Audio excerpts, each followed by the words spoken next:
Hey everyone, I'm Kate and I am here to read you some stories for the Eastside Freedom Library, but I am still not at the library. I'm still in my basement, and I'm going to stay here and not go to the library while we're all on lockdown to help slow the spread of the virus and keep everybody safe.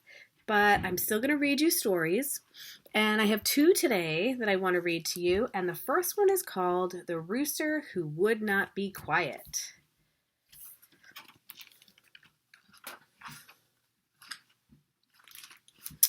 Once there was a village where the streets rang with song from morning till night.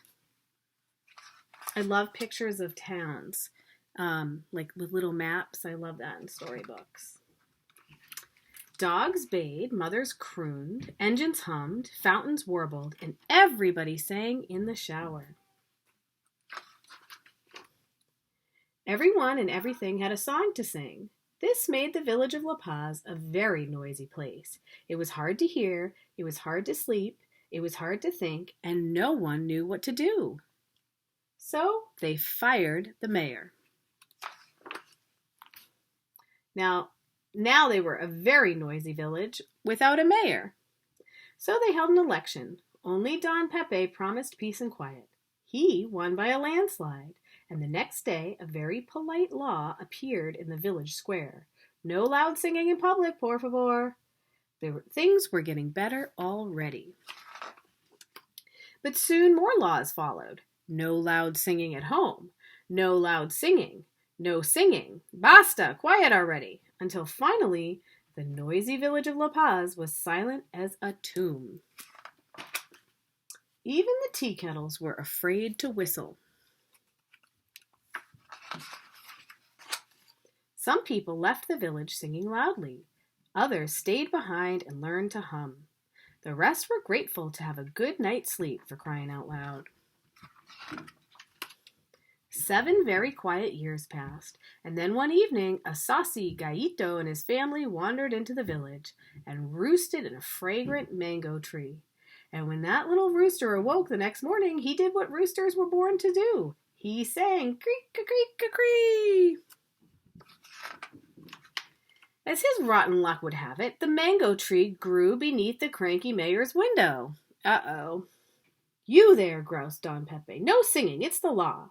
Well, that's a silly law, said the merry gallito. Smell this sweet mango tree. How can I keep from singing? Humph! Then I'll chop down that stinky tree, huffed Don Pepe. Will you sing then? The plucky gallito shrugged. I may sing a less cheerful song, but I will sing. And he did. Creak-a-creak-a-cree! Still singing, snapped Don Pepe. You have no tree, remember? I have no tree, said the gallito, but I have my hen and chicks. How can I keep from singing? Will you sing if I throw you in a cage alone? Threatened Don Pepe. I may sing a lonelier song, said the stubborn gallito, but I will still sing. And he did. Creak-a-creak-a-cree! Why are you singing now? Growled Don Pepe. You have no hen and chicks. No hen and chicks, the gallito sighed, but I still have corn to eat. How can I keep from singing? And if you have no more corn, asked the mayor. I may sing a hungrier song, said the headstrong gallito, but I will sing. And he did. Creak-a-creak-a-cree! Aren't you hungry, you crazy bird? Wailed Don Pepe. Claro, of course, said the gallito. But if the sun can still shine despite this world's troubles, how can I keep from singing? And if you never see the sun again, snarled the mayor. He ran for a blanket to cover the rooster's cage. I may sing a darker song, the brave gallito called after him, but I will sing. And he did.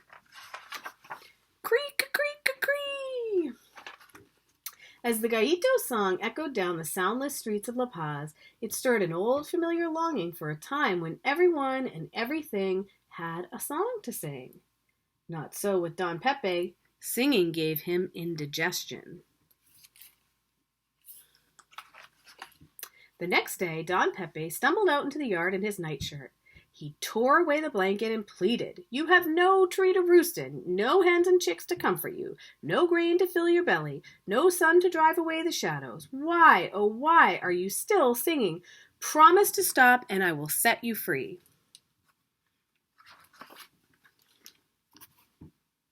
One by one, a quiet crowd began to gather in Don Pepe's yard. I sing for those who dare not sing, or have forgotten how, said the gallito. If I must sing for them as well, senor, how can I keep from singing? And if I have you made into soup, the mayor thundered, I suppose you will still sing if you're dead? The entire village held its breath, waiting for the gallito's reply. Dead roosters sing no songs, he said. Ha! Crowed Don Pepe. Sure he had won. But a song is louder than one noisy little rooster and stronger than one bully of a mayor, said the gallito, and it will never die, so long as there is someone to sing it. And there was. See, here's everybody singing creak, creak, cree, running that mayor out of town where it says adios. And once again, there was a village where the streets rang with song from morning till night. And this made for a very noisy place to live. And that's just the way everyone liked it. Okay, I have one more story for you called 8 Days, A Story of Haiti. So, try to get it so you can see. There's a glare from the lights in my basement.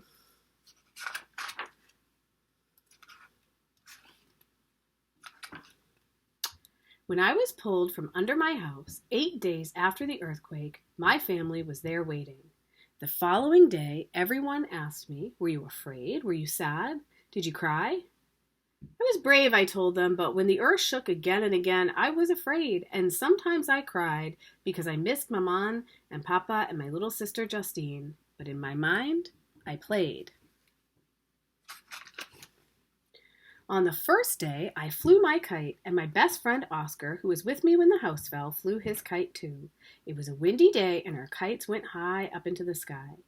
Later, Oscar and I started a game of marbles. We invited all the kids in the neighborhood to play with us.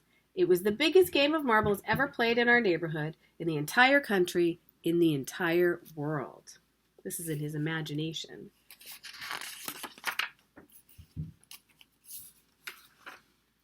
On the second day, Oscar and I played hide and seek. We hid in a dark, dusty corner of the house.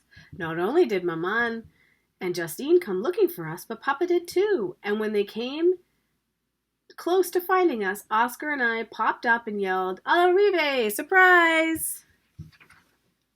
On the morning of the third day, I teased Justine by pulling her pigtails. She ran into the house where Maman was using bright red polish on her toenails. Maman made us sit down, and she gave us some paper, and we made paintings with her toenail polish. In the afternoon, I went to Papa's barber shop and helped him sweep the hair off the floor like I usually do. And then we sat down, and Papa told me stories of the shop and of when he was a boy, like he always does. And afterwards, we went out in the yard behind the barber shop and set the hair on fire. The fire crackled and sparked. On the fourth day, Justine and I were at rehearsal for the Saint Trinité Children's Choir, and I sang too loud. Pay Boyer, our choir master, asked, "Junior, are you trying to get that solo again?" I smiled and sang louder. And I did get my solo, and it was the best solo ever sung in the church, in the entire country, in the entire world. On the fifth day, Oscar and I went out to play soccer with some of our friends, and afterward we sat on the bench to rest, but Oscar felt really tired and he went to sleep. He never woke up, and that was the day I cried. On the sixth day, I went to the countryside with my sister like we do in the summer. A warm rain fell, and we went outside and jumped in all the puddles. We got soaking wet and muddy, and we opened our mouths toward the sky and each caught a mouthful of rain. On the seventh day, Justine and I rode our bicycles around the statue of the conch blowing maroon on the Champ de Mars Plaza across from the presidential palace. Justine tried to race me, so I slowed down and I let her win.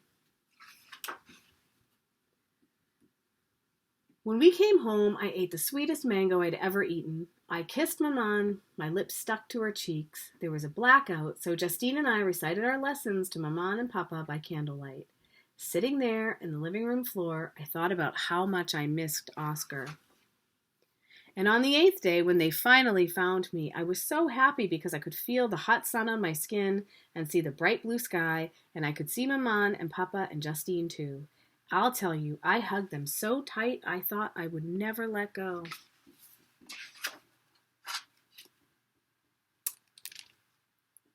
I'm so glad that you were able to join me today. I hope you and your family are doing well, and I'm looking forward to seeing you next time. Have a great week.